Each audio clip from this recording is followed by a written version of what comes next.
Do you ever stop and think about how many decisions you make every day? From the moment you get up, and really even before, I guess our first decision is when that alarm goes off, right? Am I going to hit snooze or not? How many times? Am I just going to hit off? But after that, all the decisions. What am I going to wear? What am I going to eat? Which way to work? How hard am I going to work? What am I going to do today at work? All of those things. Well, what distinguishes our decisions? Now, I think the key thing is their impact. Their significance. And one key element of that is, how long will the impact last?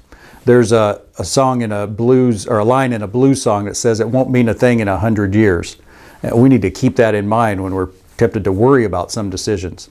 But there is one decision that we have to make, and all of us do make one way or the other, that will mean a thing in 100 years, in 1,000, 10,000, and for eternity. And that's what to do with this offer that God has made us. We've seen that the central message of the Bible is God wants to have a relationship with every one of us. That's why He created, but we messed it up, and our sin broke the relationship. But God gives us another chance. He promised, He did His plan. Jesus came and died on the cross, and that makes that salvation possible. Now God makes us this offer, and we saw why it's so important and what it is, this grace, this free gift that God offers of eternal life. Well, the fifth phrase that encompasses the message of the Bible is, and now we have an eternally important decision. You and I, Romans 3:25 says, God presented Christ as a sacrifice of atonement through the shedding of His blood to be received by faith. So there you see that word atonement again, at one-ment. Jesus, His sacrifice, His death on the cross makes it possible for us to be at one with God again. We have to receive it though, and it says there to be received by faith. And you'll hear that through a lot of people. And the Bible says, by grace through faith. But what's that look like? Is that all there is? It reminds me a little bit of, if you're a parent, if you ever, your kids, maybe you're leaving home real quick or they go off in a different place when you're with them and you say, hey, remember, behave. Well, if you say behave to them, that implies that prior to that, you've told them what behave looks like. They know what it means to behave, what they should do, what they shouldn't do, should say, not say it, how loud to say it, all those things. And you just say behave. Well, that's a little bit like to be received by faith. That phrase there is relying on what's said in other parts of the Bible that tell us, okay, what's that specifically look like? And where does it start? Well, John 3:16 tells us the first thing, for God so loves the world that He gave His one and only Son, and whoever believes in Him shall not perish but have eternal life. It starts there. If I don't believe it's all true, if I don't believe there's a God, that He created us to have a relationship, my sin broke it, Jesus died to restore it, and that I need to receive it, if I don't believe that, I'm not going to do anything else. So it starts with, in my mind, I believe it.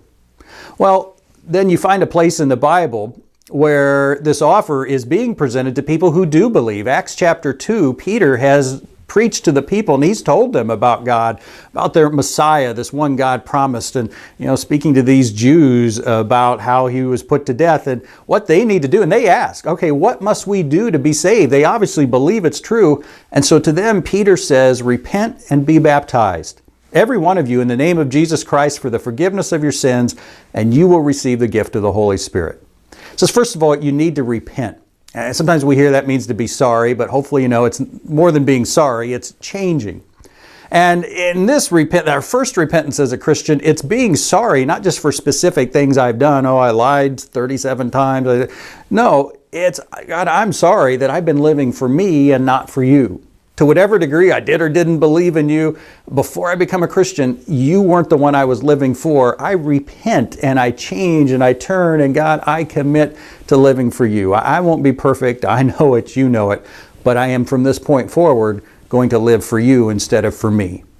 And then it says be baptized. And I tell you, it's so sad what Satan has done with what should be so clear and simple, and the confusion that he's sown in the church over when and how, why, all of those. Be baptized, the word, it means to be immersed. That's the Greek word, it's clear.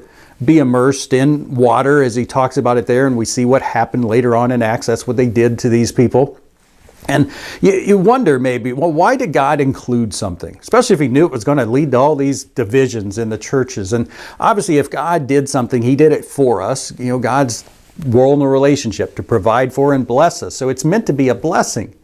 I think, one, it's for God to convey to us the humility that this requires. Baptism, John the Baptist, the reason he was called that, told these Jews to be baptized, repent and be baptized. And his baptism looked the same as Jesus, wasn't the same because Jesus hadn't died, but it did have the element. These Jews, baptism, what they knew about it in their day was it was something a Gentile, a non-Jew did to become a Jew, to become a proselyte, a part of the Jewish faith. So not Jewish by ethnicity, but to join the religion. And so for John to say to them, you need to be like, no, we're Jews. We don't need that. And so that element of humility, and it continues on just for anyone today. You need to humble yourselves in baptism. It's just this physical way of saying, okay, God, I can't do it on my own. And then also the physical significance of it. You can see it's, Jesus, how did salvation become possible? Forgiveness and everything else? It's through Jesus' death, burial, and resurrection. Well, that's what immersion is. I go under the water. I don't breathe. I'm dead. I come up. I breathe. I'm resurrected. Death, burial, and resurrection. And I think also God gives it to us. One element of this gift is it gives us a tangible moment in time to ground everything. If you're a believer, when did you first believe? Can you think of the moment? For most of us, unless we were total atheists and went and heard a sermon and then we believed, I couldn't point to a moment I believed. I probably can't even point to a moment I repented maybe. I just began to realize, okay, if I believe this, I need to live for God. But I can point to a moment when I was baptized, a day, a time. I think that helps us, for one, as Satan, is always trying to undermine our faith. Are you sure you're saved? You sure you're a follower? And it's not all just, I was baptized, everything's good.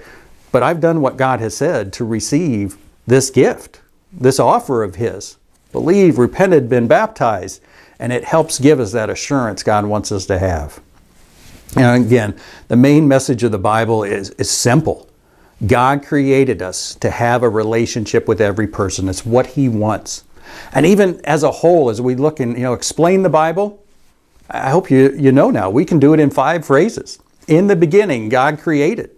It starts there. He created us to have a relationship, but we messed it up. We sinned. We missed the mark. But God gave us another chance. Gracious of Him. He loved us so much, He still wanted to have the relationship.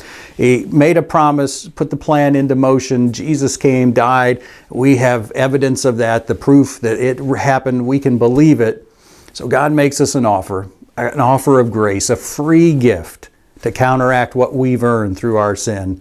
And now we have an eternally important decision, us and anyone we talk to. And hopefully now we feel more comfortable talking to other people as this comes up.